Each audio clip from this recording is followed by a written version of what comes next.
आया खाली हाथ हूँ मैं, ऐ खुदावंद करीम,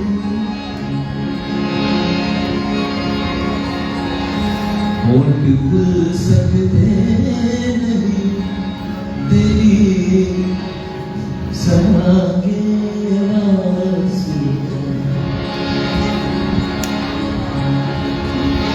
सख्त सख्त भी है मेरा दिल, धीरे सिया से पुकार,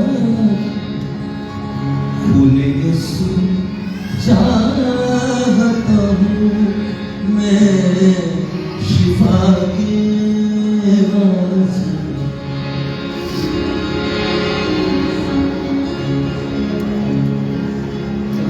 सबसे बड़ी क्वालिटी क्या है जब आप खुदा के हज़ूर आते हैं कि जिससे आपको बरकत मिल सके। इंसान में वो सबसे पहली खासियत क्या है जो जरूरी है कि उसको बरकत मिल सके, वो ये है कि हम अपने आप को कुछ भी ना समझें, फिर बरकत मिल सकती है। अगर हम ये समझें कि मैं पहले काफी अच्छा हूँ और थोड़ी सी कमी है मेरे अंदर, तो फिर हम मगरूर ठहरेंगे और मगरूर शख्स को कुछ नहीं मिल सकता। जैसे आपको पता ही है कि पानी जो है ऊपर से नीचे की तरफ बहता है, ऐसा नहीं होता कि नीचे से ऊपर की तरफ बहता है। अगर हम हलीम हैं तो हम एक ऐसी जमीन है जो नीची है और खुदा की हुजूरी उसको खुदा के कलाम में पानी से तस्वीर दी गई है। जे तुसी नीवे हो जाओ तो वो पानी थोड़े अंदर आ सकता है आसानी के नाल। किस बात का फर्क है? जो अच्छाई हमारे अंदर है भी है वो भी उसके फजल से। दो शख्स दुआ करने आए, एक शख्स मजहबी लीडर था और उसकी दुआ से पता चल रहा था कि वो खुदावंद को बता रहा है कि मैं तो पहले बहुत अच्छा हूँ और बल्कि खुदावंद तुझे शुक्र करना चाहिए कि मुझ जैसा अच्छा शख्स तुझे मिला। लेकिन दूसरा माशरे में सबसे बुरा समझा जाने वाला शख्स, महसूल लेने वाला, वो बरकत पा गया क्योंकि वो अपने आप को कुछ नहीं समझ रहा था। सख्त जख्मी है मेरा दिल तेरे इसिया से खुदा, फूले ये सुझाता हूँ मैं शिफा के वास्ते।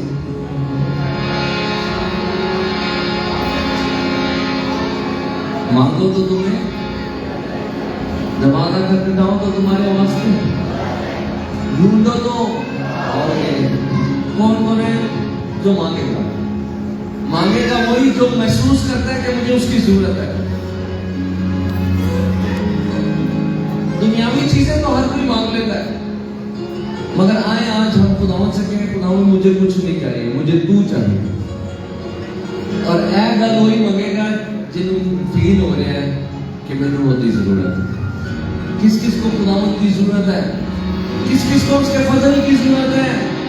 आ चुका हूं तेरे दर पर अब दुआ के वास्ते,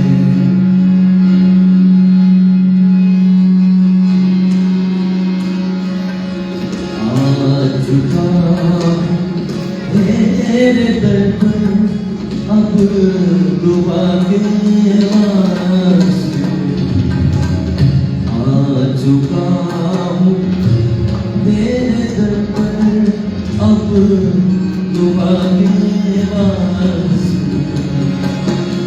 पाक रूह अब दीजिए और पाक मुझको कीजिए, पाक रूह अब दीजिए और पाक मुझको कीजिए।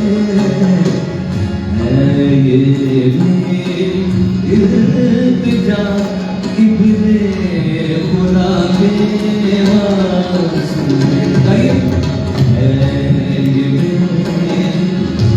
ये इल्तिजा इब्ने बुला के पास आ चुका हूँ तेरे दर पर अब तुम आके पास बरसा चश्म गिरिया इल्तिजा के पास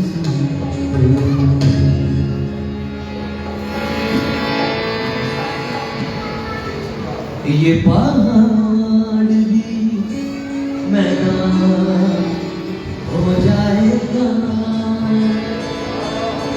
सहरा में भी एक राग बन जाएगा सहरा में भी एक राग बन जाएगा तेरे रूह से तेरे रूह से तेरे रूह से खुदा खुदा तेरे रूह से तेरे रूह से तेरे रूह से खुदा बच्चों भी तेरे रूह से तेरे रूह से तेरे रूह से खुदा खुदा क्या हो जाएगा पहाड़ भी मैदान हो जाएगा ये पहाड़ भी मैदान हो जाएगा सहरा में भी एक राग बन जाएगा सहरा में भी एक राग बन जाएगा तेरे रूह से तेरे रूह से तेरे रूह से खुदा खुदा तेरे रूह से तेरे रूह से तेरे रूह से खुदा खुदा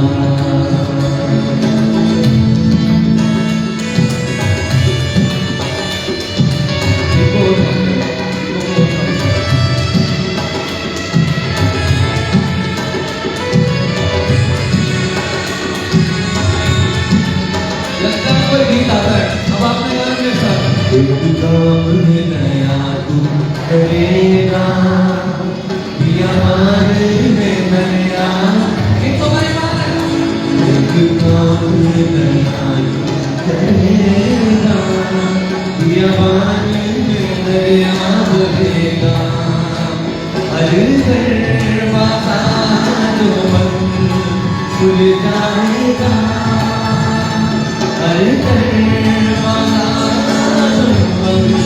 खुल जाएगा सहरा में भी एक राग बन जाएगा सहरा में भी एक राग बन जाएगा तेरे रूह से तेरे रूह से तेरे रूह से खुदा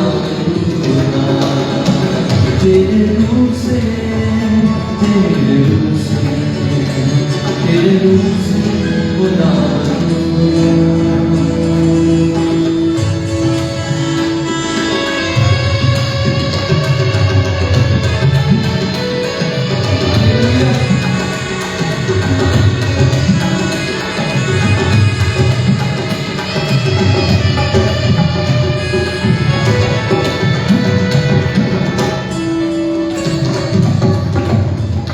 जब आंधी चलती है तो सब कुछ को उड़ा कर ले जाती है तेज आंधी का जैसे सनाया बस बादल यूं तेरी वफा का सबके तेज आंधी का जैसे सनाया बस बादल यूं तेरी ईमान के साथ कहना आसमान जमीन पर उतर आएगा आसमान जमीन पर उतर आएगा सहरा में भी एक राग बन जाएगा सहरा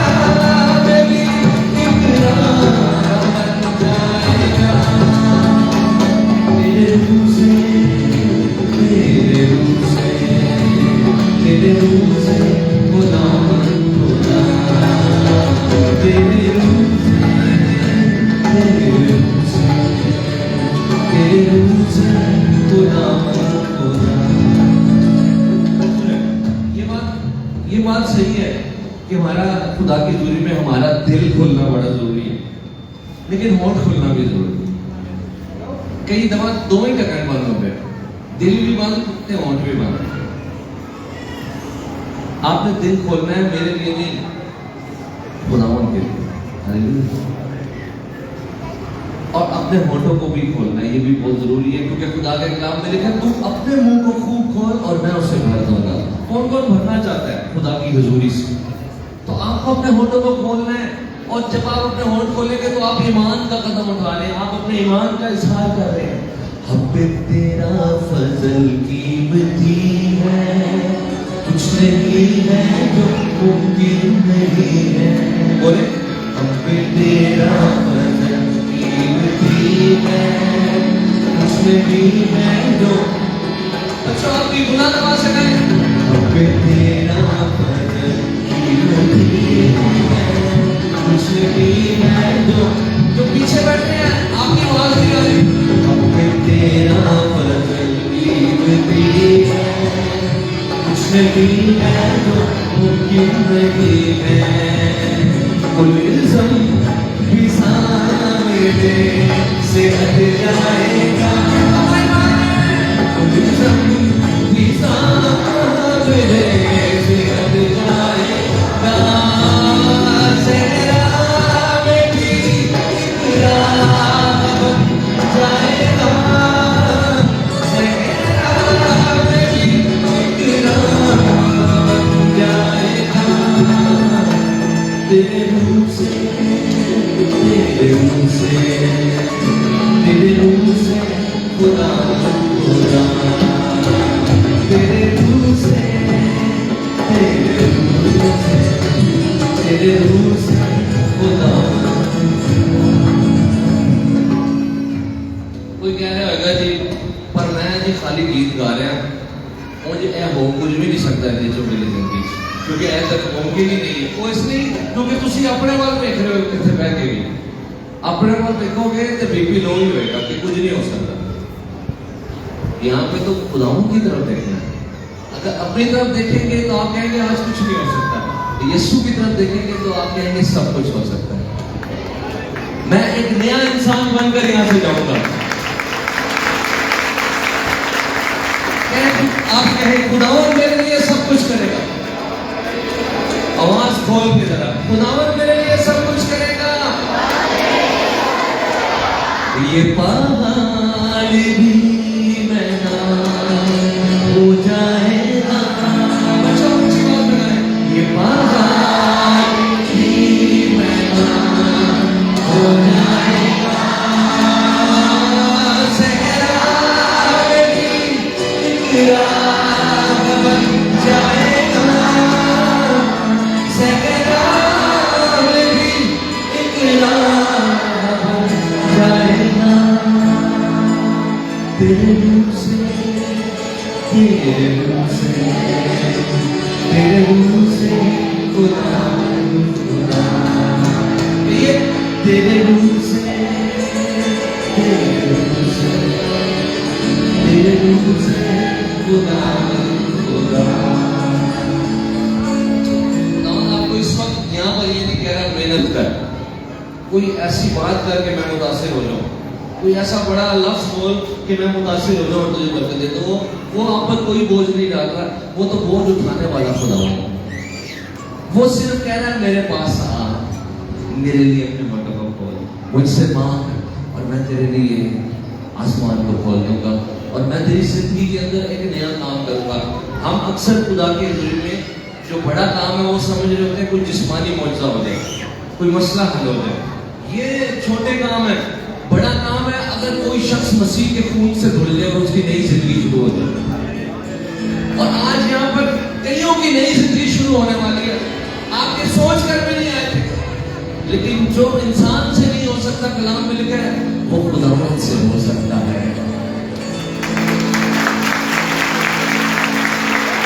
एक आखिरी बार में हाथ उठा के आंखें बंद करके, ये पहाड़ भी मैदान हो जाएगा, ये पहाड़ भी मैदान हो जाएगा, सहरा में भी इकरार बन जाएगा, सहरा में भी इकरार बन जाएगा। सोने चांदी से भी ज्यादा कीमती तू, हीरे मोती से भी ज्यादा कीमती तू, सोने चांदी से भी ज्यादा कीमती तू, हीरे मोती से भी ज्यादा, सोने चांदी से भी ज्यादा कीमती तू, हीरे मोती से भी ज्यादा कीमती तू, मेरे खुदा तू है सब कुछ मेरा, मेरे खुदा तू है सब कुछ मेरा। सोने चांदी से भी ज्यादा कीमती, हीरे मोती से भी ज्यादा कीमती, सोने चांदी से भी ज्यादा कीमती, हीरे मोती से भी ज्यादा कीमती, मेरे खुदा तू है सब कुछ मेरा, मेरे खुदा तू है सब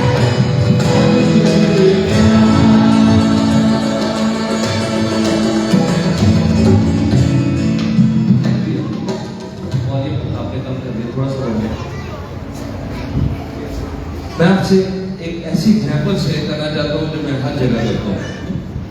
अभी तो बड़ा आप गा रहे हैं कि सोने चांदी से भी ज्यादा कीमती तू, अच्छा करने के गा रहे हैं, क्योंकि जो बात ऐसी होती है जो हमारे अंदर नहीं है और हम गा रहे हैं, तो वो बल्कि हम ईमान से बोल रहे हैं और वो हम उस कलाम की वजह से जो हम गा रहे हैं हम वो आगे बढ़ रहे हैं उस बात की तरफ। हालांकि मैं अभी आपसे पूछूं और आपने जवाब नहीं देना, ये कल भी मैंने ये बात कही थी लाहौर में, अगर बाहर गवर्नमेंट की तरफ से ऐलान हो जाए कि हर शख्स को 10-10 करोड़ रुपया मिलेगा और अभी मिलेगा 10 मिनट में, और यहाँ पर मैं कह रहा हूँ कि खुदावंद की हुजूरी सबको मिलने वाली है, और तुसी हाथ नहीं चुकना, जवाब नहीं देना मेरा मुझसे, आप मुझे दिल में बताएं या सोचें कि आप में से कौन है जो 10 करोड़ रुपए लेने के लिए बाहर नहीं जाएगा।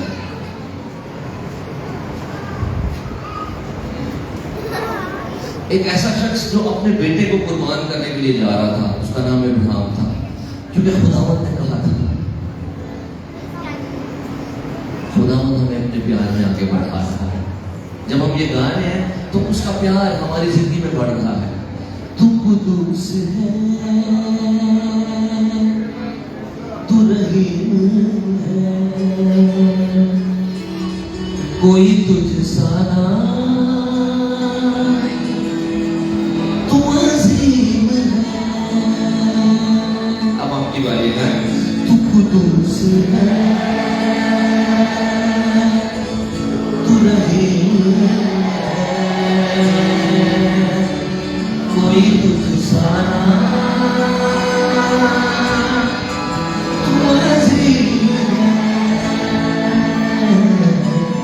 जिंदगी से भी ज्यादा कीमती, मेरी हर खुशी से ज्यादा कीमती, जिंदगी से भी ज्यादा कीमती, मेरी हर खुशी से ज्यादा कीमती, मेरे खुदा तू है सब कुछ मेरा, मेरे खुदा तू है सब कुछ मेरा।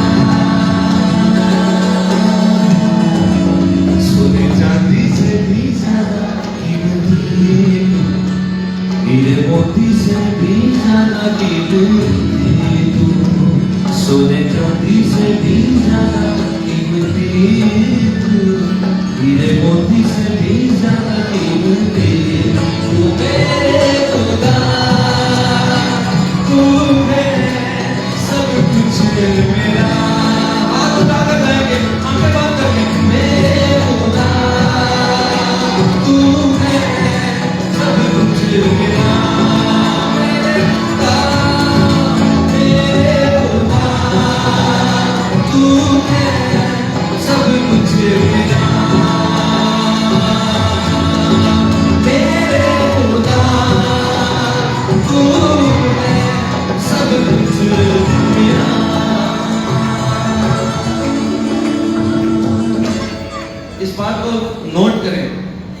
मौसीकी की महफिल नहीं हो रही, मैं आपको गीत सुनाने के लिए यहाँ आया।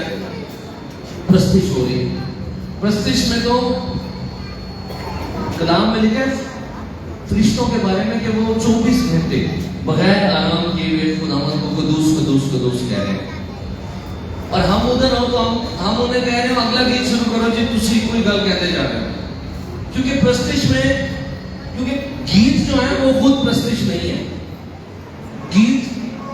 गीतों के जरिए हम प्रस्तिश कर रहे हैं। प्रस्तिश खुदा का प्यार है जो हमारे अंदर है, जो किसी सूरत में भी बाहर आ सकता है। जब वो बाहर आता है तो हम कहते हैं खुदावंद की प्रस्तिश हुई है। एक औरत ने अपने बालों से खुदावंद की प्रस्तिश की, इतर से, आंसुओं से यीशु के कदमों को भिगोने लगी। और एक ऐसी प्रस्तिश जिसमें हमें गीत नहीं मिल रहा कोई, लेकिन वो रूह और सच्चाई से है। अब ये ना देखें कि भाई ने एक ही गीत छूट किया हुआ दीजिए, खत्म नहीं कर रहे। आप ये देखें आप हैं और खुदावंद है। आपका जो वक्त उसके साथ गुजर रहा है वो प्रस्तिश है। आप जो उससे बात कर रहे हैं वो प्रस्तिश है। खाली ये ना देखें कितनी देर हो गई है। जब आप खुदावंद के साथ इन टच हो जाएंगे आपको टाइम का पता ही नहीं चलेगा। तारा ने इतनी बिजली दिया, अजय पता नहीं चल रहा कि इन्हें करंट है, टच करांगा तो मेरे मैनू पता लगेगा इधर से करंट है। आप भूल जाए लोगों को, इंसानों को, मुझे, हर चीज को। आप सोचे आप है और खुदावंद है और मैंने उसे टच करना है, मैंने उसकी जात में खो जाना है। और फिर मुझे ये होश ना रहे कि गीत एक ही चल रहा है या 10 हो गए। अपनी आंखें बंद करें, दोनों हाथ उठाएं आसमान की तरफ। मेरे खुदा तू है सब कुछ मेरा, यही कहते जाए। मेरे खुदा तू है सब कुछ मेरा, मेरे खुदा तू है सब कुछ मेरा। रंग दिया मोहे, रंग दिया मोहे, अपने लहू में रंग दिया यीशु ने। दिया अपना मसा, दिया अपना ज़हन, मुझे अपना रूप दिया।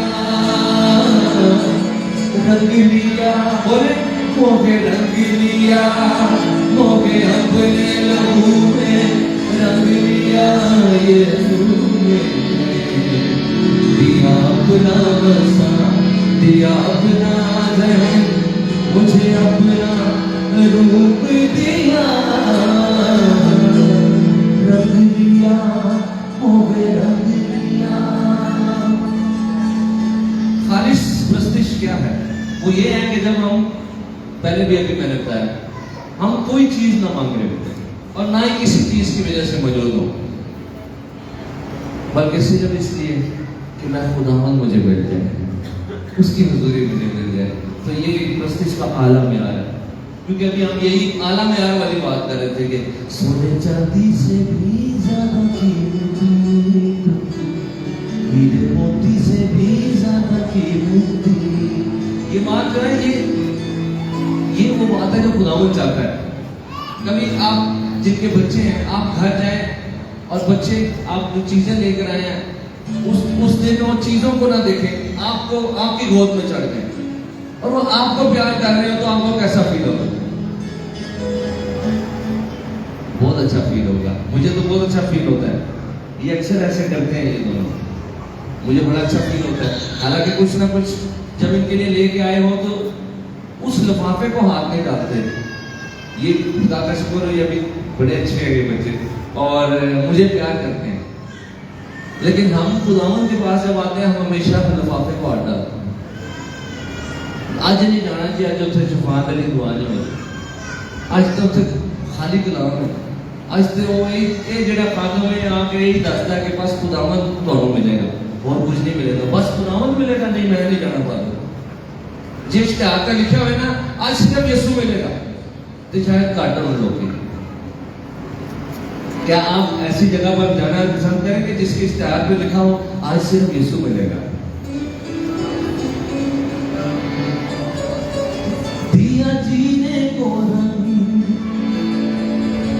रूह पाक किया संग, अब आप कहें दिया जीने को रंग, रूह पाक किया संग, दिया जीने को रंग, रूह पाक किया संग, जो पार भरा वो एक अजब खुशी, एक अनोखा मजा, दिलो जान पाना हो संग लिया, मोहे संग लिया, संग लिया, मोहे संग लिया, मोहे अपने लहू में रंग लिया, दिया अपना बसा, दिया अपना ज़हन, मुझे अपना रूप दिया, अपना आप उसने दे दिया। अभी भी हमें कुछ और चाहिए? अब तो मैं यही कहूंगा, खुदावन कुछ भी ना मिले, मैं फिर भी तेरा हूं, क्योंकि जो तूने पहले ही मेरे लिए कर दिया है वो ही इतना ज्यादा है। अपना खून बहा दिया, कीमत अदा कर दी, अपना आप दे दिया, रंग लिया, मोहे रंग लिया, मोहे अपने लहू में रंग लिया, यीशु ने दिया अपना बसा, दिया अपना ज़हन, मुझे अपना रूप दिया, रंग लिया, मोहे रंग लिया, मोहे अपने लहू में रंग लिया, यीशु ने दिया अपना बसा, दिया अपना ज़हन, मुझे अपना रूप दिया, रंग लिया, मुझे रंग लिया। अब और कुछ नहीं चाहिए, अब जीना मसीह और मरना नफा, बोले अब जीना मसीह और मरना नफा, अब जीना मसीह और मरना नफा, जब हूँ यही यीशु के बिना जीना क्या जीना, कहता हूँ यही,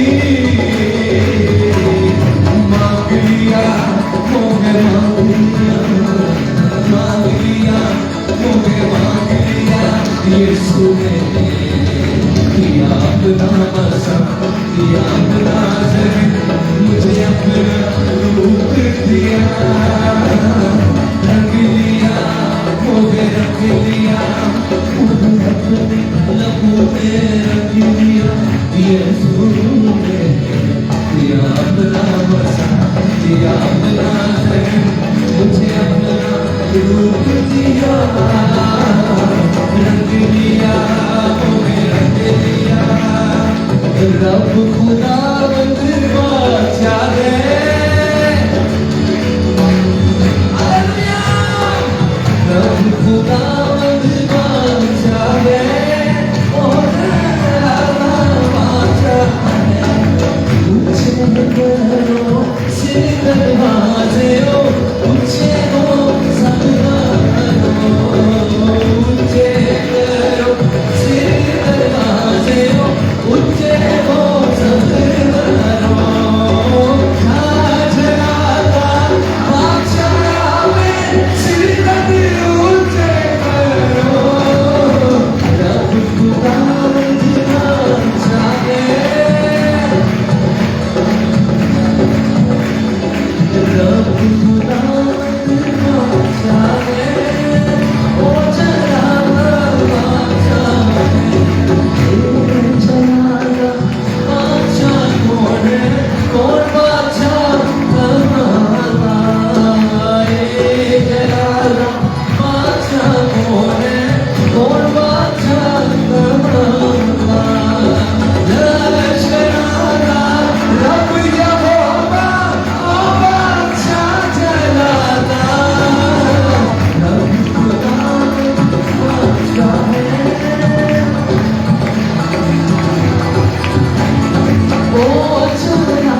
खुद भी एक बादशाह था। वो बादशाहों के जो महल के दरवाजे होते हैं वो ऊंचे बनाए जाते हैं ताकि पता चले कि ये बादशाह के महल का दरवाजा है, यहाँ से बादशाह गुजरता है। वो इतना हम्बल था, बादशाह होकर भी इतना हलीम था। वो अपने महल के दरवाजों को कह रहा है कि तुम्हारे सिर ऊंचे बनाए गए हैं मेरी वजह से कि मैं बादशाह हूं, लेकिन जो मेरा बादशाह है वो इतना ऊंचा है कि अभी भी तुम्हें और ऊंचा होना पड़ेगा।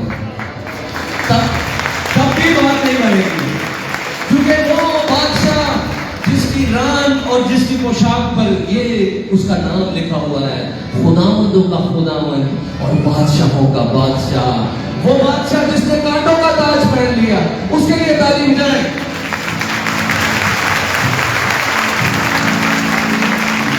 मुझको छोड़ा ना कभी कौन है सच्चे तेरे, मुझको छोड़ा ना कभी कौन है सच्चे तेरे, रहमतों की जो रही मुझ पे वो बरसात भी तू, मेरी मंजिल तू मसीना भी तू, साथ भी तू, जो रहा की तरह मुझ पे वो हाथ भी तू। कैसी बात है, वो मंजिल जिस तक मैं पहुंचना है मैंने वो भी तू, और उस तक पहुंचने के लिए जो राह है रास्ता है वो भी तू, और जब मैं उस रास्ते पे चल रहा हूं तो मेरे साथ भी तू। तेरे कदमों पे निछावर जिंदगी मेरी, मेरा हर दिन तू मसीहा, मेरी हर रात भी तू।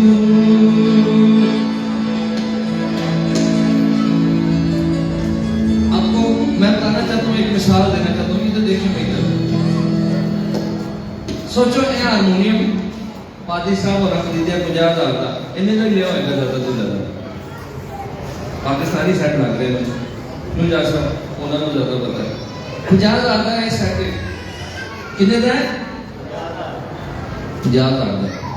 और मैं कहा या भाई कह कि जी मैं लैके जाना है, मैं 1 करोड़ रुपया कहेगा कि मैंने दे दे, हूँ उन्होंने खरीद लिया 1 करोड़ रुपए का, हूँ मैं दसो होने कितने का,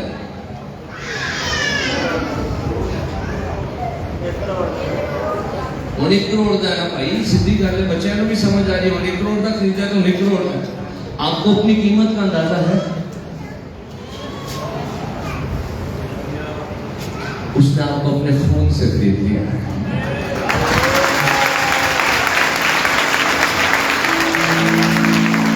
तेरे जख्मों से बगी मेरे गुनाहों की कीमत, कब्र और मौत को जिससे हो गई मात भी तू।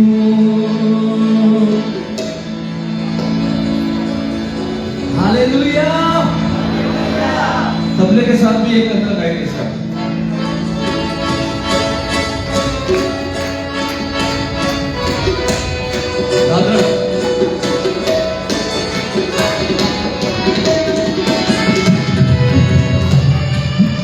मेरी मंजिल तू मसीहा भी तू, साथ भी तू,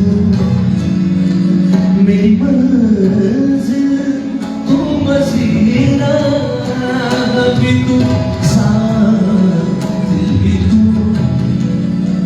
जो रहा की तरह मुझ वो हाथ भी तू मेरी मंजिल।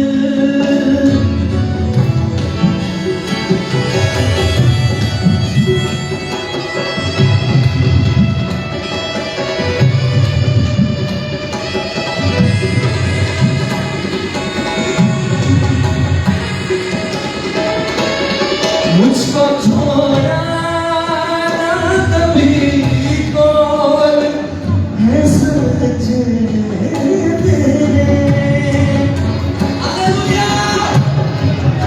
मुझको छोड़ा कभी कौन है सच तेरे। रहमतों की जो रही मुझ पे वो बरसात भी तू। रहमतों की जो रही मुझ पे वो बरसात भी तू।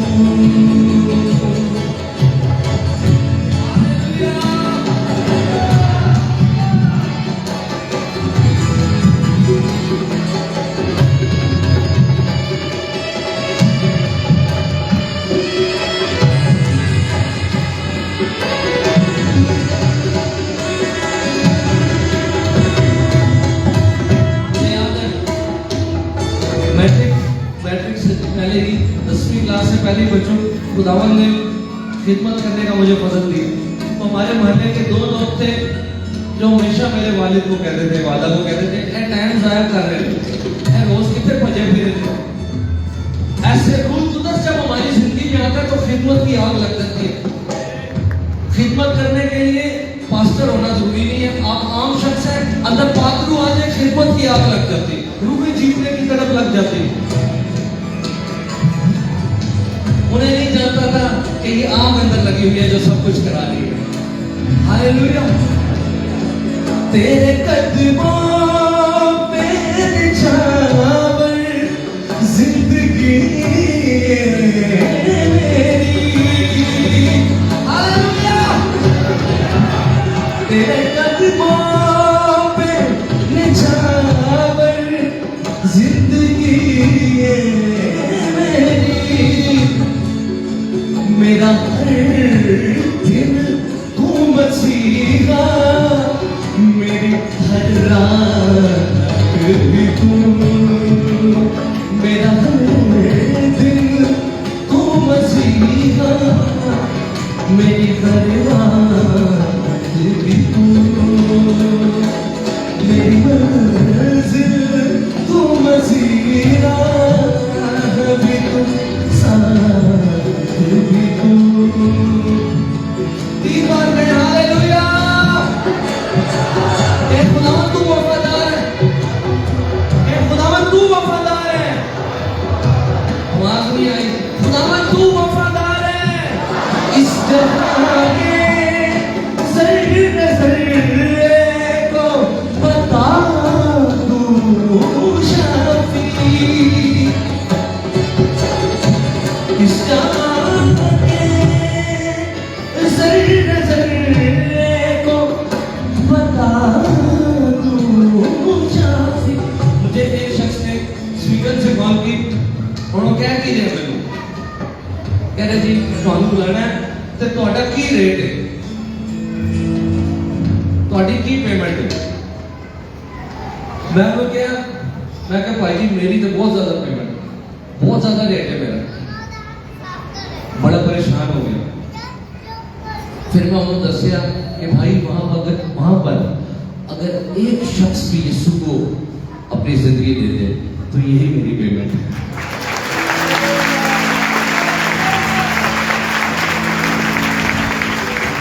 ना पैसे के लिए, ना इज्जत के लिए, ना दौलत शोहरत के लिए, बल्कि सिर्फ मसीह के लिए।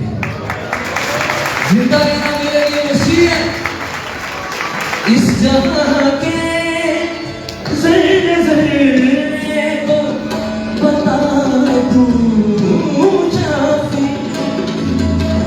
इस जहां के जर्रे जर्रे को बता दूं शाफी।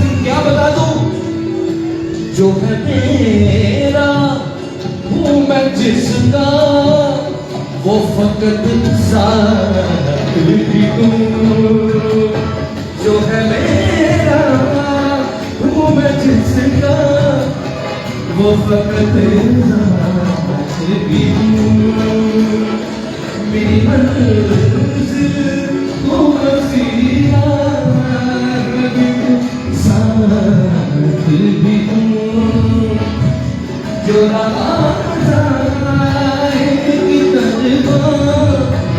मुझ पे भी हूँ।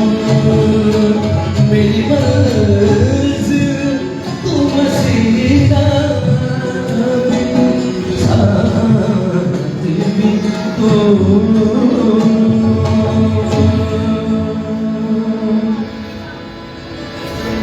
करो रब दी शुक्र गुजारी। आप हाथ उठाकर आंखें बंद करके ऊंची आवाज में करो रब दी शुक्र गुजारी। नेकी निकली है उसको सारी, नेकी निकली है उसको सारी। सदाती करने रहमत सारे रब सदाती करने रहमत सारे रब। काश सुराइल ने बोले बोले काश सुराइल ने बोले ओदी उसकत विच मुंह खोले। ओदी उसकत विच मुंह खोले। सदाती करने रहमत सारे रब सदाती करने रहमत सारे रब। अभी हम इबादत के उस सेशन में दाखिल हो गए जब हम खुदावंद का कलाम सुनेंगे। उससे पहले ही हम चाहते हैं कि ये हिस्सा अदा हो जाए जो जरूरी होता है हर इबादत में। हम अपने हदीये खुदावंद के जोर लेकर आएंगे।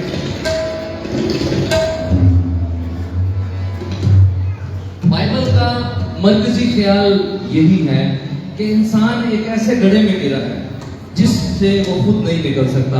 खुदा का फजल ही उसे निकाल सकता है। मगर खुदा उसका फजल करना भी उसकी खूबी है, मगर इंसाफ करना भी उसकी खूबी है।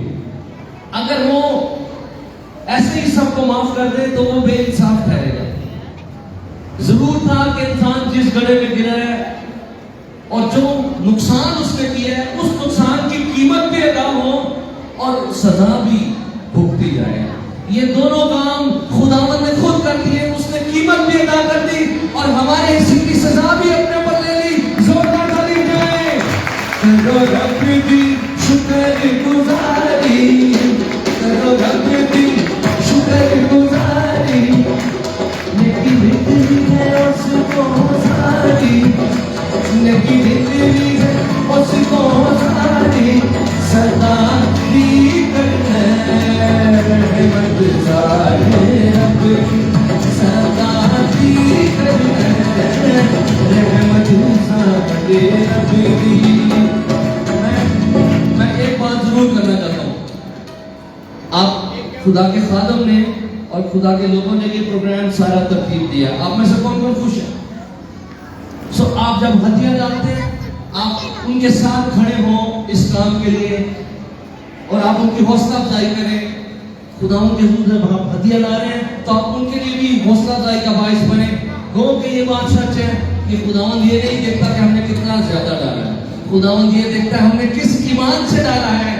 उस बेवा ने ज्यादा नहीं डाला था, 2 दमड़ियां डाली थी, मगर वो भी बहुत ज्यादा थी खुदावंद की नजर में। हालेलुया।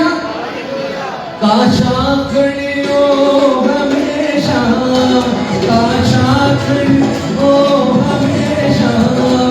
जो रखते खौफ या खौफा, जो रखते खौफ या खौफा।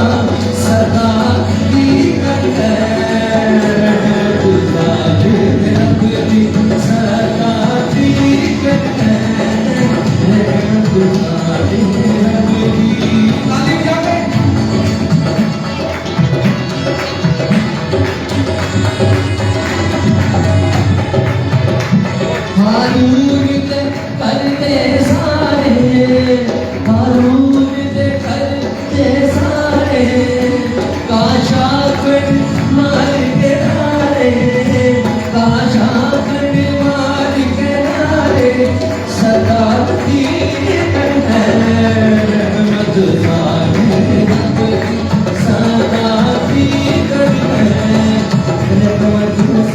एक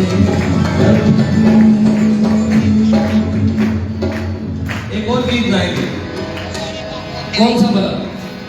यीशु नाम, यीशु नाम, यीशु नाम, यीशु नाम, यीशु नाम, यीशु नाम, अच्छा गाओ।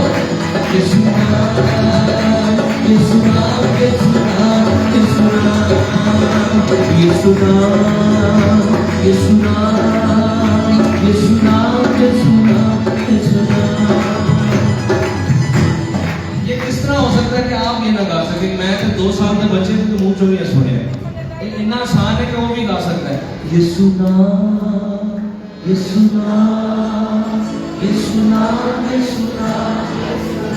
हम इसको यीशु नाम इसलिए नहीं गा रहे क्योंकि हम क्रिश्चियन हैं, हम इसलिए गा रहे हैं यीशु नाम क्योंकि कलाम में लिखा कि इंसान को, क्रिश्चियंस को नहीं, आसमान के तले आदमियों को कोई दूसरा नाम बख्शा ही नहीं गया जिसके वसीले हम निजात पाए, इसलिए गा रहे हैं। यीशु नाम मुक्ति दिलाए, अंधेरों में आग दिखाए, यीशु नाम मुक्ति दिलाए, अंधेरों में आग दिखाए, खोले दे वो बंद आसमान, जिंदगी का दे वो इनाया, खोले दे वो बंद आसमान, जिंदगी का यीशु नाम, यीशु नाम, यीशु नाम, यीशु नाम, यीशु नाम, यीशु नाम, यीशु नाम, यीशु नाम, यीशु नाम, यीशु नाम। ताली क्या कर रहे हैं?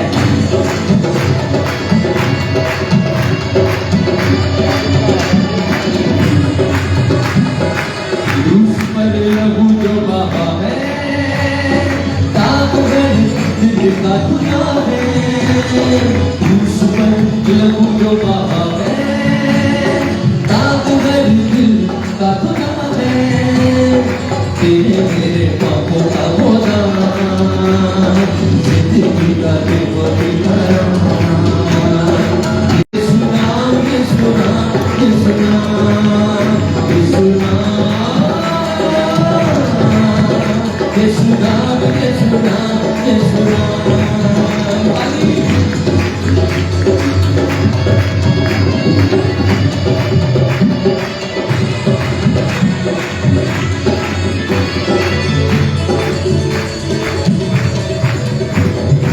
झुक जाओ कदमों में सारे, फतिहा के बारो तुम नारे, झुक जाओ कदमों में सारे, फतिहा के बारो तुम नारे, दुनिया को दे दो ये पैगाम, जिंदगी का दे दो ये तारा, दुनिया को दे दो ये पैगाम, जिंदगी का दे दो ये आराम।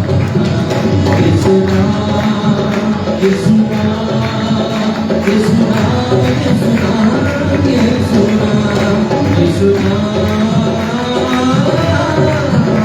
यीशु नाम, यीशु नाम, यीशु नाम, यीशु नाम, जिंदगी का जवान, जिंदगी का देखो दिखाया, यीशु नाम, जिंदगी का जवान, जिंदगी का देखो दिखाया, यीशु नाम, यीशु नाम, यीशु नाम, यीशु नाम, यीशु नाम, यीशु नाम,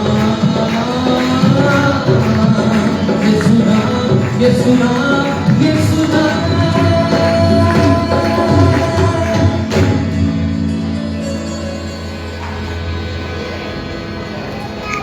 जितने उड़े कोड़ों से बाल सजे कांटों से, दाढ़ी ऊंची हाथों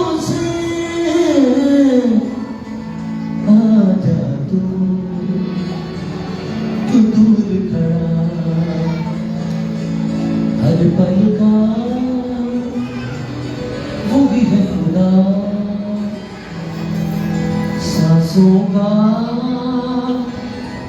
वही मम्मा बाहें जो फैलाए खड़ा आजा तू क्यों भूल गया। हम खुदा का कलाम सुनने वाले हैं, उससे पहले ये गाएं मेरे साथ। लहू जो यीशु के बदन से बहता है, तुझसे मुझसे कहना। आंखें बंद कर दे। लहू जो यीशु के बदन से बहता है, बच्चों अपनी गाएं। तुझसे मुझसे कहना, क्या कहता है? वहाँ मैं तेरी शिफा को, वहाँ मैं तेरी शिफा को, वहाँ मैं तेरी शिफा को, वहाँ मैं तेरी शिफा। मेरे दिल की बात थी कि हम कलाम के बाद वाले हिस्से में खड़े होकर दुआ करें। उससे पहले मैंने आपको इसलिए बैठाए रखा ताकि आप थके ना, क्योंकि उस वक्त आपने खड़े होना है। खड़े होंगे उस वक्त। एक कोर्स होता है, आंखें बंद करके। आता हूँ मसीह, आता तेरे पास,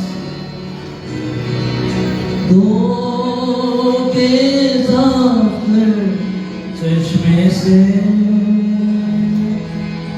जो बहता रूह से आता कमजोर लाचार, देख मेरी हालत को, नजासत से कर पाकों सा, कि एक भी दाग न हो। आता हूँ मसीह, आता तेरे पास, दो के सामने चश्मे से जो बहता रूह से। हम तेरी खात्मा के लिए दुआ करते हैं, तेरे कलाम को सुनने के लिए तैयार है। तू हमसे बात कर, हमसे बोल, यीशु के नाम में आमीन। खुदावंद की खात्मा को, इसी समय आरिफ को मैं खास करता हूँ जो सामने है,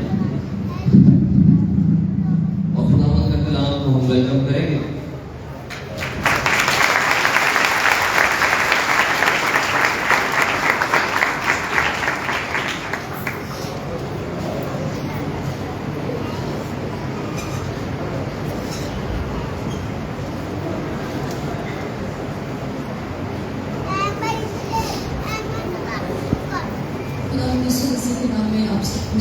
और मैं बहुत शुक्रगुजार हूँ पास्टर साहब की इस तीसरा की जिन्होंने हमें दावत दी कि हम खुदा का कलाम आपके साथ शेयर कर सकें।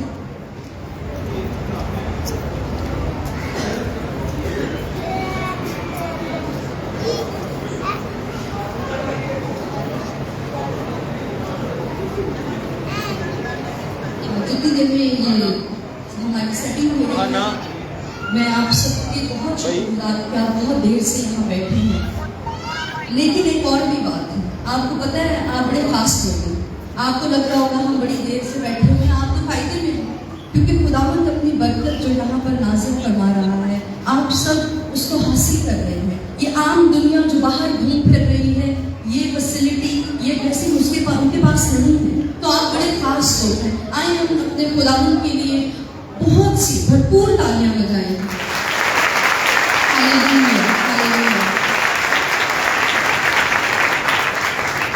खुदावंद के कलाम में से मैं कलाम की तिलावत करूंगी। खुरूज उसका 6वां बाब और उसकी 5वीं आयत से चंद आयत मैं आपके लिए पढ़ूंगी। और यहाँ लिखा है, कुरूज की किताब के 6 बाब की 5वीं आयत। और मैंने बनी इस्राएल के कराहने को भी सुनकर, जिनको मिस्रियों ने गुलामी में रख छोड़ा है, अपने उस अहद को याद किया है।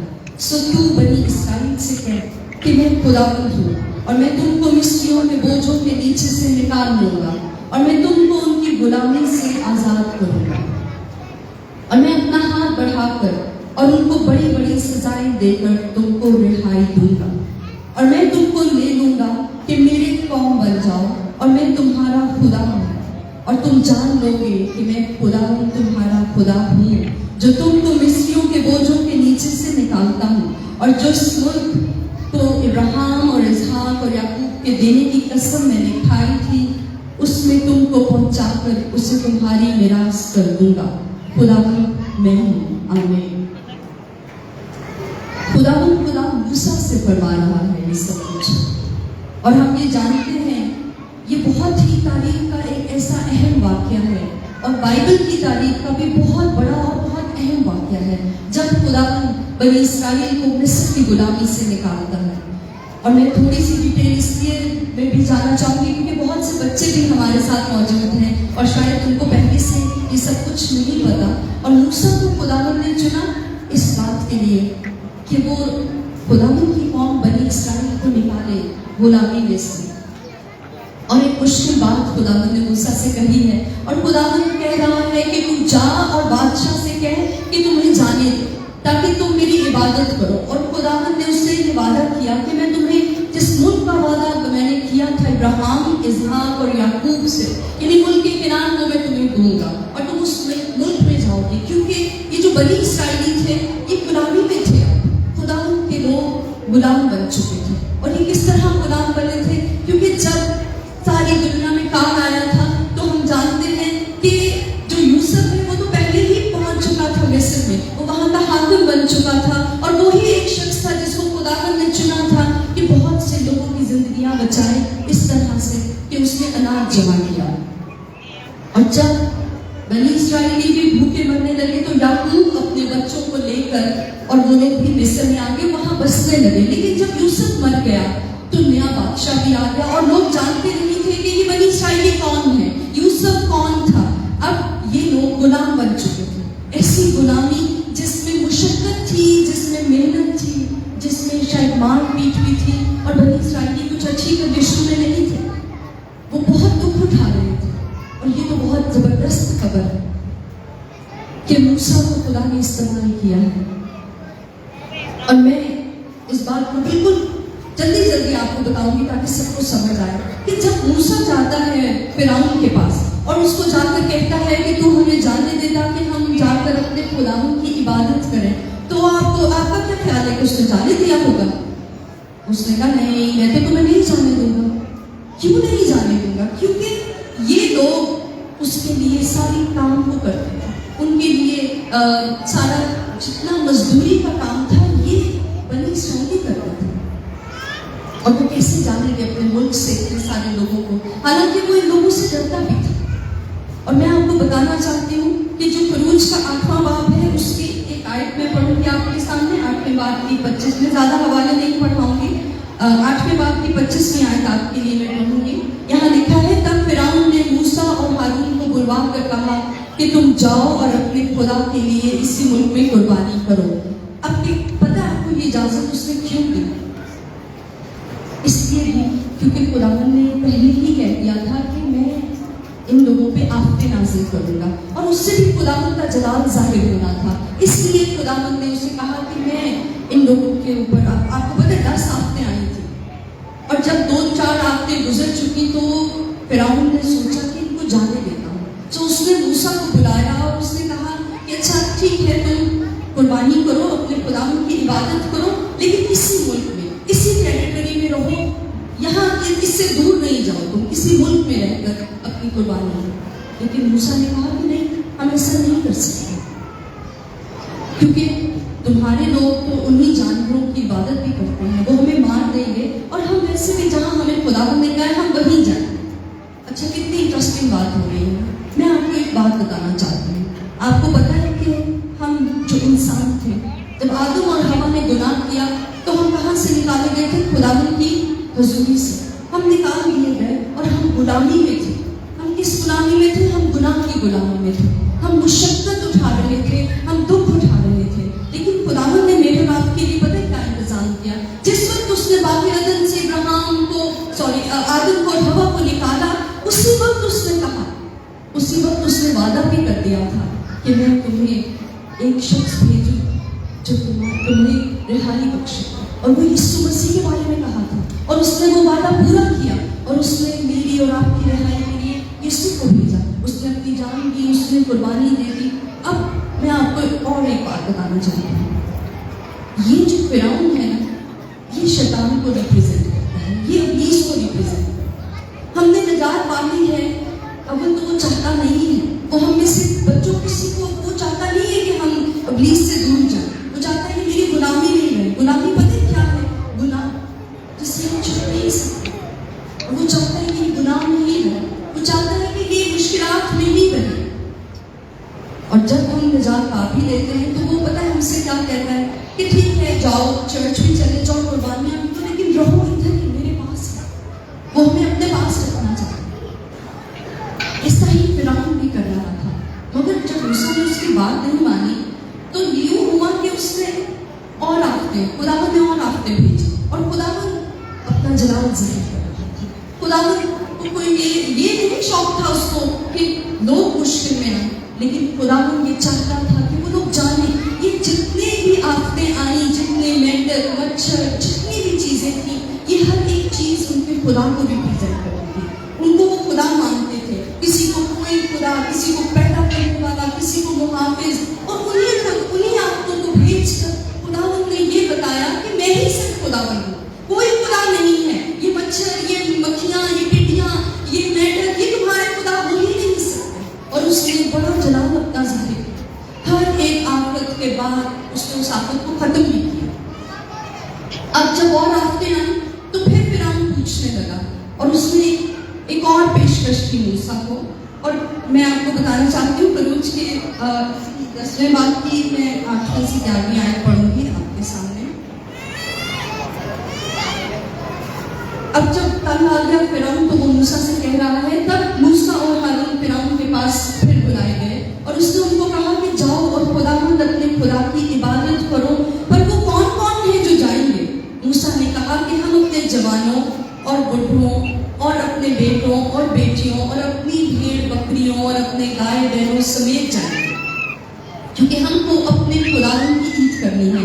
तब उसने उनको कहा कि खुदावंद ही तुम्हारे साथ रहे, मैं तो जरूर ही तुमको बच्चों समेत जाने दूंगा, खबरदार हो जाओ, इसमें तुम्हारी खराबी है। नहीं, ऐसा नहीं होने पाएगा। सो तुम मर्द ही मर्द जाकर खुदावंद की इबादत करो, क्योंकि तुम यही चाहते थे।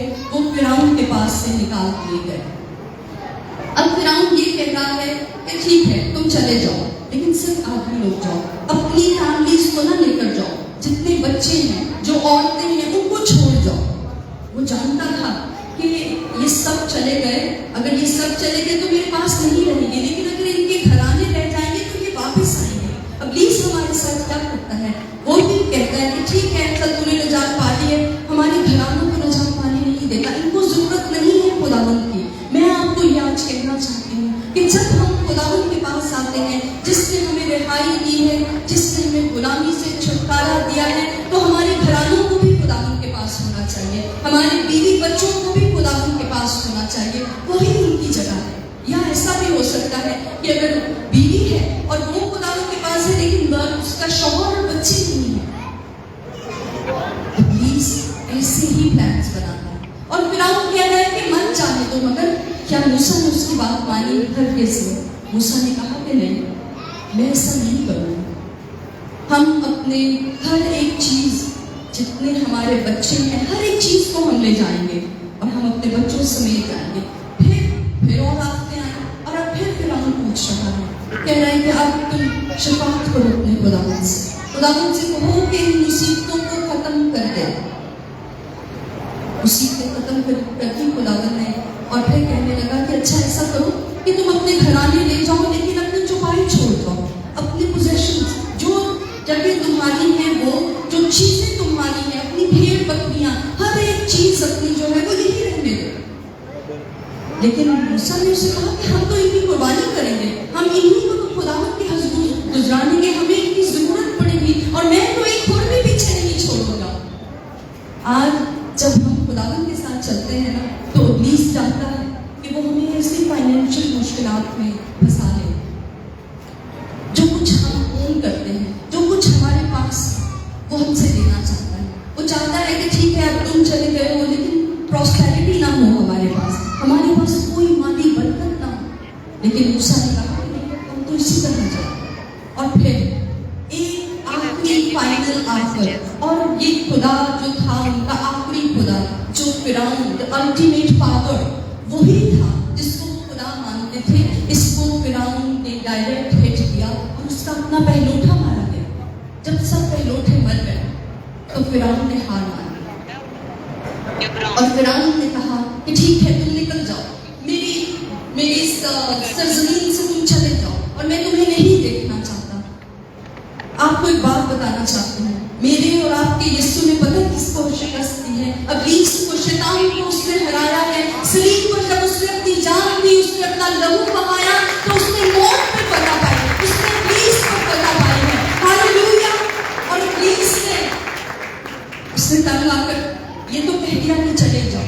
जब हम ईमान ले आते हैं ना यीशु पे, तब हम नजात पाते हैं। जब हम इस बात को मान लेते हैं कि हाँ, मेरे लिए यीशु ने अपनी सलीब पर जान दी है और मेरे लिए लहू बहाया है, उस वक्त हम गुनाहों से तौबा कर लेते हैं। उस वक्त हमारी नजात का काम पूरा तो खुदावंद ने किया है, लेकिन हमारी जिंदगी में हो जाता है। हम मान लेते हैं और फिर खुदावंद को अपनी जिंदगी में ले लेते हैं। लेकिन अच्छा नहीं लगता फिरौन को, इब्लीस को अच्छा नहीं लगता। वो पता क्या करता है? वो पीछा, वो फिर आपके पीछे आता है। ऐसे ही किया उसने। जब उसने देखा कि मिस्र से चले गए हैं बनी इस्राएली और इतनी बड़ी कौम कुछ चले गए, तो उसने सोचा मुझे हार तो मैं गया हूँ, मेरा बेटा भी मुझसे चला गया है, छिप गया है, लेकिन मैं इनको नहीं छोड़ूंगा, मैं इनको हासिल करूंगा वापस। और वो उनके पीछे जाता है अपने रथ लेकर। इब्लीस भी ऐसा ही होता है, क्योंकि वो यीशु के लहू की कुदरत का मुकाबला नहीं कर सकता। जब हम उसके लहू से धुल जाते हैं ना, तो वो कुछ नहीं कर सकता हमारी जिंदगी के बारे में, लेकिन वो पीछा जरूर करता है। वो हमारे पीछे आता है इसलिए कि वो चाहता है कि उसको वापस ले। और अब हुआ क्या है? अब जिंदगी की मुश्किलात और बढ़ गई है बनी इस्राएल के लिए। जरा एक लम्हे को सोचें कि क्या मुश्किलात थी उनकी। मुश्किलात ये थी कि उनके साथ बच्चे थे, उनकी मुश्किल ये थी कि उनके साथ बूढ़े थे, उनका सामान, उनके मवेशी, बहुत सी चीजें, यहाँ तक कि मूसा यूसुफ की हड्डियों को भी ले गया था। कितना कुछ उनके पास था जो वो संभाले हुए थे। अब खुदावंद उनको एक ऐसे रास्ते से लेकर गया कि जहाँ थोड़ा लंबा तो था, मगर वो ये जानता था कि अगर वो उनको एक रास्ता जो कनानियों की तरफ से जाता था, अगर वो वहां से जाए तो ये वापस मुड़ जाएंगे। खुदावंद जानता था उनके दिलों। सो खुदावंद जब उनको एक रास्ते से लेकर गया, तो आप सब जानते हैं कि उस रास्ते पर क्या था? एक बड़ा समंदर। ये समंदर कोई छोटी मुश्किल है, और वो समंदर सामने था और पीछे फिरौन आ रहा था। लेकिन एक बात मैं आपको बताना चाहती हूँ कि जब ये सब कुछ हो रहा था ना, तो खुदावंद खुद उनके साथ था। आप सोचें कि खुदावंद अगर ऊपर से लेकर नीचे तक यहाँ एक पिलर हो जिसमें आग लगी हो, तो क्या हमें नजर नहीं आएगा? नजर आएगा ना। तो वो जो लिखा है ना कि खुदावंद आग का सुकून बनकर बनी इस्राएल के आगे आगे चलता था, तो उनको नजर आता था। वो आसमान से लेकर जमीन तक एक बहुत बड़ा पिलर था। जरा इमेजिन करें कि किस तरह खुदावंद उनके साथ था। कितनी बड़ी बात है। वो सब कुछ अपनी आंखों से देख रहे हैं। वो खुदावंद को अपनी आंखों, क्योंकि वो खुद खुदावंद उस सतून में मौजूद था, और वो दिन के वक्त बादल का सतून बनकर उनके साथ रहता था। और कलाम में लिखा है, इसी फरूज की किताब में लिखा है कि वो सतून उनसे जुदा नहीं होता था, खुदावंद उनके आगे से नहीं हटता था, खुदावंद खुद उनके साथ था। लेकिन ये जिनके साथ खुदावंद खुद था, जब उन्होंने ये देखा कि पीछे से रथ आ रहे हैं, तो वो बुड़बुड़ाने लगे। अपनी मुश्किल को देखकर मूसा के पास जाते हैं और कहते हैं कि मूसा, हमें इसलिए निकाल कर लेकर आया है, हम तो मुश्किलात में आ गए हैं, हम वही बेहतर थे, हम वही मर जाते अगर हमने ऐसे ही मरना था। अब देखने में सोचा जाए तो ऐसा लगता है कि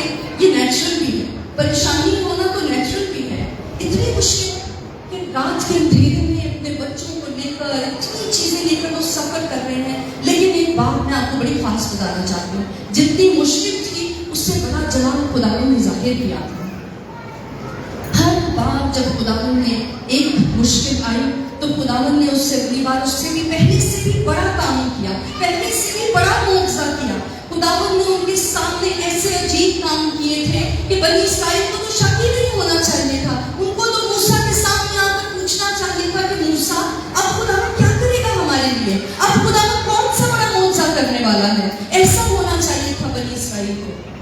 हम जो खुदावन के लोग हैं, हमें भी ऐसा लगता है कि जब हमने नजात पा ली है, हमने खुदावन को कबूल कर लिया है, तो हम सोचते हैं कि हमें क्या फायदा हुआ, हमारी जिंदगी में तो मुश्किलात ऐसी है बल्कि और बढ़ रही है, हमने नजात भी पा ली है, ये फायदा है हमें खुदावन का जिंदगी में होने का, है ना। हम ऐसा सोचते हैं ना, लेकिन आप इस बात को भी जानते हैं ना कि खुदावन ने आपकी जिंदगी में कितने बड़े काम किए हैं। खुदावन ने आपको कहां कहां नहीं बचाया है। ये जो सांसें आप ले रहे हैं ये कितनी कीमती है, क्योंकि खुदावन के वसीला से आपको मिली है। और इससे बड़ी मोहब्बत क्या होगी कि उसने हमारे लिए अपनी जान दे दी। और हमारा ईमानदारों का लेवल ये है कि जैसे ही मुश्किल आती है हम भी गुड़गुड़ाते हैं, हम भी कहते हैं कि हम मुश्किल में फंस चुके हैं, हमें कौन निकालेगा, खुदावन कहाँ है, खुदावन है भी है कि नहीं, खुदावन सुन भी रहा है या नहीं।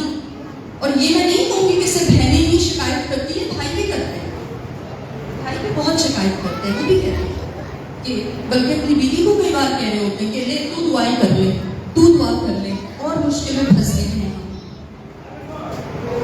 खुदावन अपना जलाल जाहिर करता है जब भी हमारी जिंदगी में मुश्किलात आती है। खुदावन पिछली बार से ज्यादा आपकी जिंदगी में अपना जलाल जाहिर करता है, ज्यादा बड़ा मुआवजा करता है। और ऐसा ही खुदावन ने किया।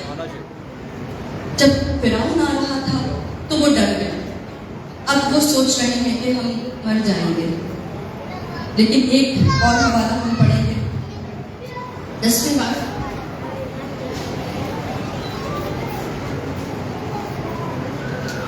चौथे बात आयत पढ़ूंगी मैं आपके सामने। 4वीं बात की 13वीं आयत पढ़ूंगी आपके सामने। और यहाँ लिखा है, जब वो बहुत तंग कर रहे थे मूसा को, तो मूसा ने उनसे क्या कहा, मूसा ने लोगों से कहा, डरो मत, चुपचाप खड़े होकर खुदावन की नजात के काम को देखो जो वो आज तुम्हारे लिए करेगा, क्योंकि जिन मिस्रियों को तुम आज देखते हो उनको फिर कभी अब तक ना देखोगे। खुदावन तुम्हारी तरफ से जंग करेगा और तुम खामोश रहोगे। पहली बात क्या कहा है मूसा ने उनसे कि डरो मत, और दूसरी बात जो काम करने का है ना हमारा, वो है चुपचाप खड़े होकर खुदावन के काम को देखो। कभी हमें चुप भी रहना है, कभी हमें नहीं भी बोलना, कभी हमें इंतजार भी करना है कि खुदावन अब क्या करेगा, किस तरह खुदावन हमें इस बड़ी मुश्किल से निकालेगा। मगर हम तो बोलते ही रहते हैं, मगर हम तो खामोश ही नहीं रहते हैं, हम तो गुड़गुड़ाते ही इतना ज्यादा है, सवाल करते हैं। ठीक है वो हमारा आसमानी बाप है, लेकिन वो खुदावन है और हम ये जानते हैं कि वो सब कुछ कर सकता है, हमारा ईमान है। तो फिर हम क्यों बोलते हैं, हम क्यों गुड़गुड़ाते हैं। खुदावन हमसे कह रहा है कि चुपचाप करे, खामोश खुदावन करेगा। जब भी हम मुश्किल में आते हैं हम खुदावन की सारी बातों को भूल जाते हैं, बिल्कुल इन बनी इस्राएली लोगों की तरह। खुदावन हमारी जिंदगियों में एक बहुत बड़ा काम करना चाहता है। और आप जानते हैं कि क्या हुआ था बच्चों, आपको पता है क्या हुआ था फिर जब वो खामोश हो गए बनी इस्राएली, और वो खामोश होकर इंतजार कर रहे थे कि अब क्या होगा। फिरौन की फौजें पीछे से आ रही है, तो ऐसा हुआ कि वो समंदर 2 हिस्सों में तकसीम हो गया और बनी इस्राएली उस रास्ते से गुजर गए। और जो फिरौन था उसकी फौजें थी वो उसी पानी में खत्म हो गई। ऐसा काम करता है खुदा। हमें क्या किस बात की जरूरत है। हमारी जिंदगी में खुदावन ने बहुत बड़े बड़े काम किए हैं, हमें इस बात की जरूरत है कि हम भी खामोश हैं। मुश्किलात हैं ये तो मैं जानती हूँ, और हर एक जिंदगी में, खातों की जिंदगी में भी हर कोई मुश्किल में से तो गुजर रहा है। लेकिन क्या हम ऐसा कर सकते हैं कि हम ये कहें खुदावन से कि खुदावंद अब तू क्या करने वाला है, हम तो मुश्किल में फंस चुके हैं, हमारे पास तो कुछ नहीं है, मेरा तो ये काम रुका हुआ है, अब तू क्या करेगा। तो किसी कदर खुदावंद को खुशी होगी। अभी पास्टर बता रहे थे, आपसे बात कर रहे थे अपनी और अपने बच्चों के रिलेशनशिप के बारे में कि उन्हें बहुत अच्छा लगता है जब बच्चे उनसे मोहब्बत करते हैं। तो हमारा आसमानी बाप वो इंतजार में रहता है, और जब हम शिकायत ही करते रहते हैं, गुड़गुड़ाते ही रहते हैं और हर वक्त यही कहते रहते हैं कि खुदावंद अब क्या होगा, अब क्या होगा, तो खुदावंद का दिल रंजीदा होता है। खुदावंद बनी इस्राएल से भी रंजीदा तो होता था, मगर फिर भी उसकी मोहब्बत ऐसी थी अपने लोगों के लिए कि वो हर बार उनके लिए बहुत बड़ा मुआवजा करता था, और इससे आगे भी वो उनको लिए ही चला, वो उनकी जरूरतें पूरी करता ही रहा, यहाँ तक कि उनको मुल्क के किनार में पहुंचाया, उस वादा की हुई सरजमीन में वो ले गया। मैं आपको बताना चाहती हूँ कि जब यीशु मसीह इस दुनिया में रहा तो उसने हमसे वादा किया, उसने अपने लोगों से वादा किया था, उसने कहा था कि मैं जाता हूँ ताकि तुम्हारे लिए जगह तैयार करूँ। वो आसमान पर हमारे लिए चला गया और उसने वादा किया है, हमारी वादा की हुई सरजमीन पर कौन सी है, आसमान, वो हमारा घर है, हमने वहां जाना है। हम भूले ना इस बात को, हम मुश्किल में हैं, हम परेशानी में हैं, कोई बात नहीं है, खुदावंद ने आपको नजात और रिहाई दी है। मत पिछली जिंदगी को याद करें, मत सोचें कि मैं वही बेहतर था, मैं खुदावंद की हजूरी में ना ही आता, मैंने क्यों अपनी जिंदगी खुदावंद को दे दी। खुदावंद के पास आपको देने के लिए अजर है, खुदावंद के पास आपको देने के लिए बरकत है। ऐसा नहीं है कि वो आपकी जरूरतें पूरी नहीं कर सकता और नहीं करेगा। अपना ईमान खुदावंद को दिखाइए, कहिए खुदावंद से कि खुदावंद जैसे बड़े बड़े काम तूने मेरे लिए किए पहले जिंदगी में, तू अब आगे भी कर, और खुदावंद जरूर ही हमें उस वादा की हुई सरजमीन में ले जाएगा। क्या आप जाना चाहते हैं खुदावंद के साथ आसमान पर? तो फिर किस बात की जरूरत है, चुप रहने की जरूरत है, खामोश होकर खुदावंद के जलाल को देखने की जरूरत है बहनों भाइयों। और मैं यहाँ ये भी कहना चाहती हूँ कि अगर किसी ने अपनी जिंदगी अभी तक नहीं दी खुदावंद को, तो ये आपके लिए आज मौका है, बहुत ये अहम वक्त है आपके लिए, क्योंकि खुदावंद आपके करीब खड़ा है, क्योंकि खुदावंद आपसे बात कर रहा है, वो आपकी जिंदगी में आना चाहता है, वो चाहता है कि आप वो गुलामी से रहाइए।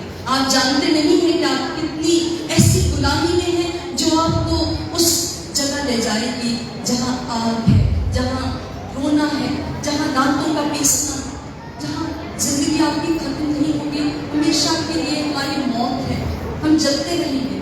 क्या हम ऐसी जिंदगी में रहना चाहते हैं, या वहाँ जहाँ खुदावंद खुद है, जहाँ उसकी हजूरी, जहाँ उसके लोग होंगे, जहाँ उसकी बस्तिश हो रही होगी, जहाँ का माहौल इस कदर खूबसूरत होगा और जिसका वादा उसने हमसे किया है। आपके पास मौका है कि अपनी जिंदगी खुदावंद को आप दे सकते हैं। आपके पास मौका है कि आप अपनी जिंदगी में जो कुछ गलतियां आपने किया खुदावंद से कह सकते हैं। अगर हम गुड़गुड़ाते रहे हैं, हम खुदावंद से कह सकते हैं, खुदावंद मुझे माफ कर, और मैं ईमान के साथ तेरे हुजूर में आती हूँ। मैं पुलिस को मौका नहीं देना चाहती, मैं उसको खुश करना नहीं चाहता, मैं तो चाहता हूँ कि तू मेरी जिंदगी में बड़े बड़े काम कर।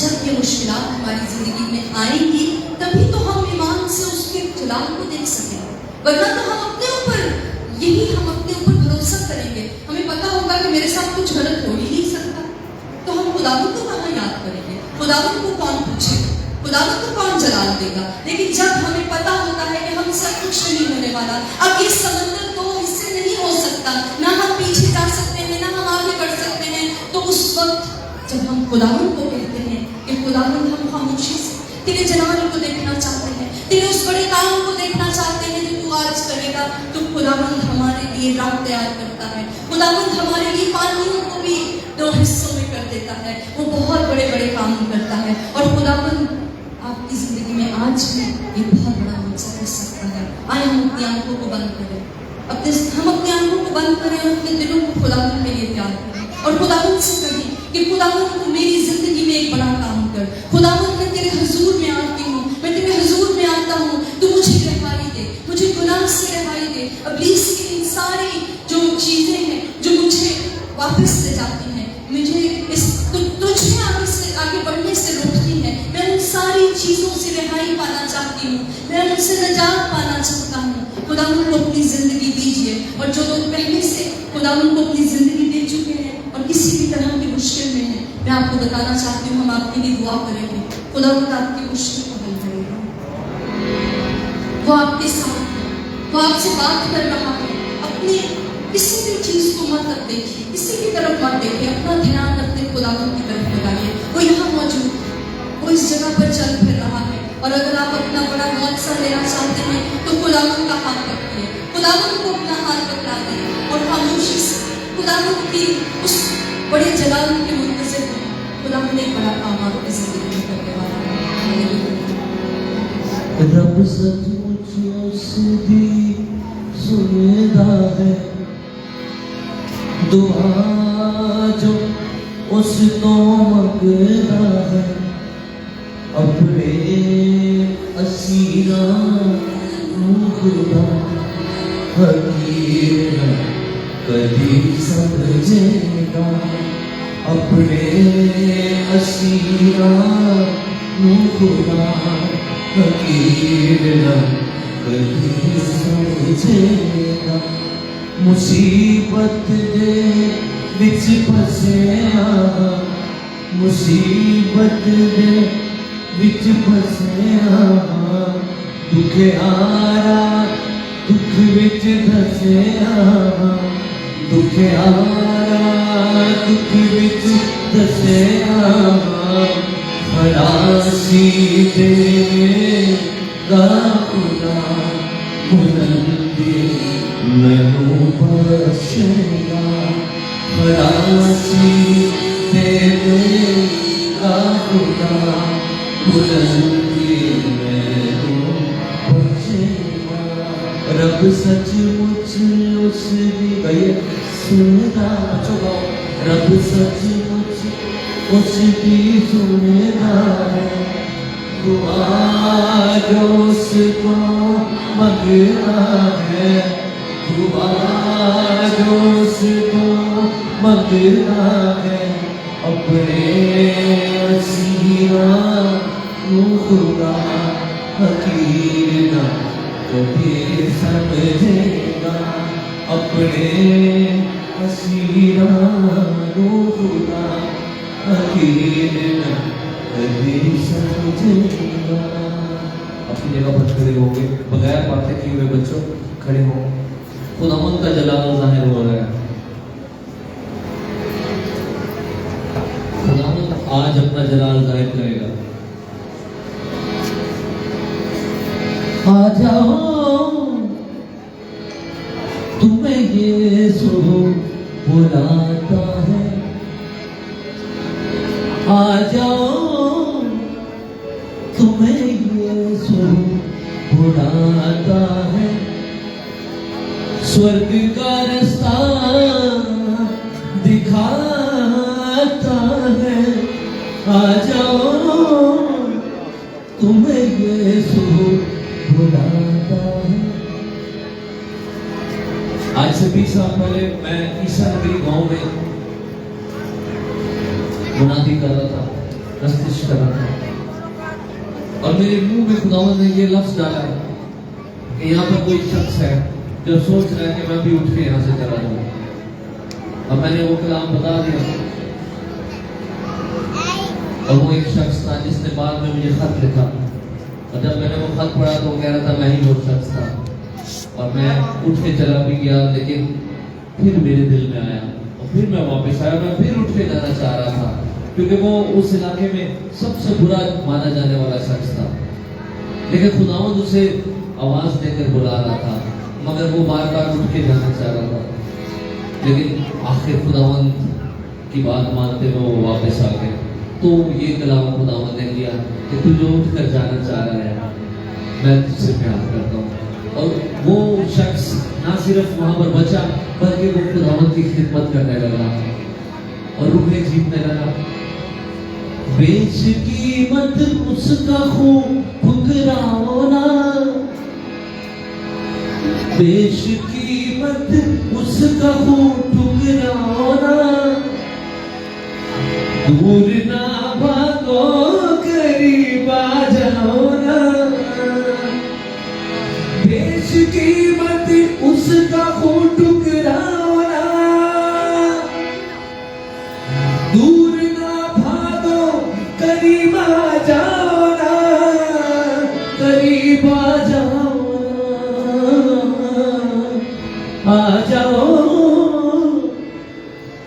यीशु बुलाता है। शायद आप ये सोच रहे हैं कि मैं कल खुदावंद को अपनी जिंदगी दूंगा, मैं अगली इबादत में खुदावंद को अपनी जिंदगी दूंगा, मगर उसने ये नहीं कहा था कि मैं कल इसके लिए अपनी जान दूंगा। वो सारा खून बहा गया आपके लिए। नए सिरे से जन्म लेना है जरूर, आब और रूह से जन्म लेना है जरूर। नए सिरे से जन्म लेना है जरूर, आब और रूह से जन्म लेना है जरूर, है जरूर। आ जाओ तुम्हें यीशु बुलाता है। खुदा के खादम बिली ग्राम टेलीविजन पर मैसेज लाइव आ रहा था और एक औरत कलाम सुन रही थी और उसने अपनी डायरी में लिखा कि मैं कल खुदावंद को अपनी जिंदगी दूंगी।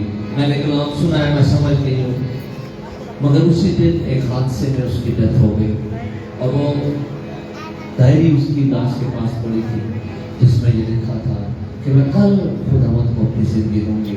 दुश्मन बहुत चालाक है, वो हमें कल के चक्कर में जो कभी नहीं आना डालता है। खुदा के कलाम में लिखा है आज ही निजात पाने का दिन है। ये घड़ी है अब है तौबा का समा, फिर न जाने हम कहाँ और तुम कहाँ।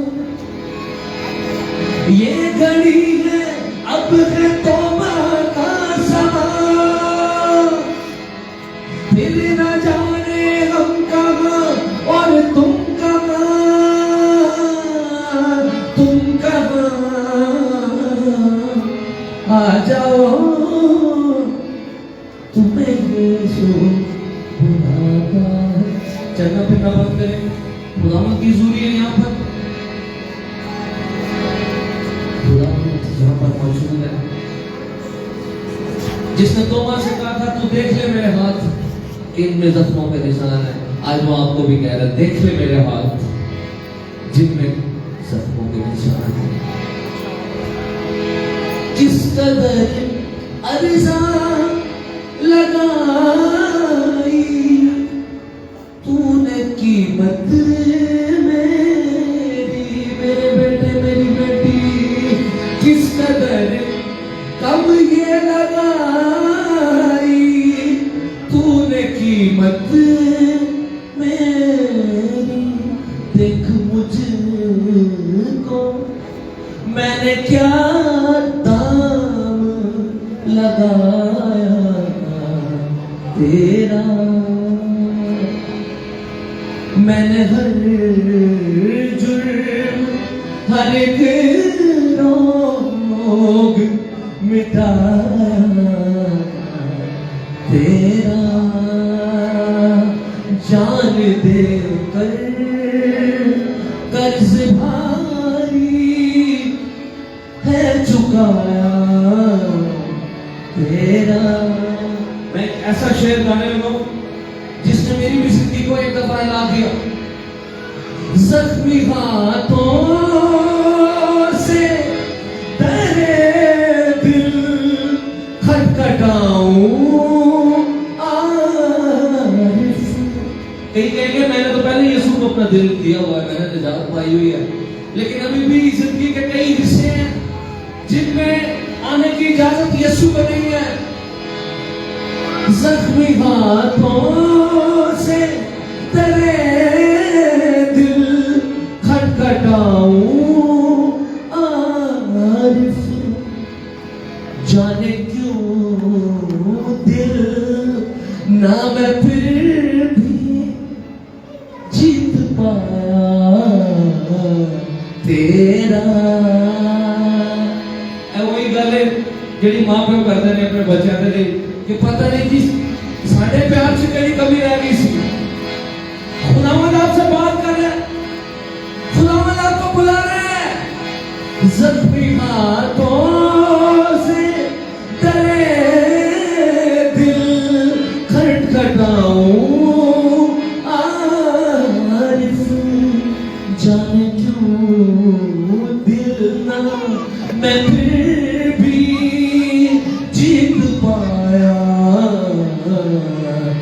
तेरा। अपनी आंखें बंद करें। वो जो खुदावंत को अपनी जिंदगी देना चाहते हैं वो अपना हाथ उठाए और मेरे पीछे दुआ करें। खुदावंत मैं आता हूं, मैं समझता हूं तेरी आवाज को। ये गीत नहीं है, तू मुझे बुला रहा है। ये सिर्फ लफ्ज नहीं थे जो तेरी पत्नी ने सुनाए, तू मुझे बुला रहा है। मेरी जिंदगी में आज से ये तेरी है। खुदावंत आज से मैं तेरे लिए हूं। मुझे अपने खून से धो और आज एक नई कुवत से भर दे। Hallelujah, hallelujah. तेरे रूह का मसा चाहिए, तेरे रूह का मसा चाहिए। तेरे रूह का मसा चाहिए, तेरे रूह का मसा। बच्चों आप मुझे पता किसको चाहिए कि खाली गीत गा रहे। जिसको रूह का मसा चाहिए वो हाथ उठाए। खुदावन को कहे खुदावन मुझे चाहिए, मैं तेरे रूह से भर जाऊंगा, आज नई कुआं से भर जाऊंगा। हमें तेरी हजूरी मिले, तेरे रूह की मामूली मिले। बच्चा हमें तेरी हजूरी मिले।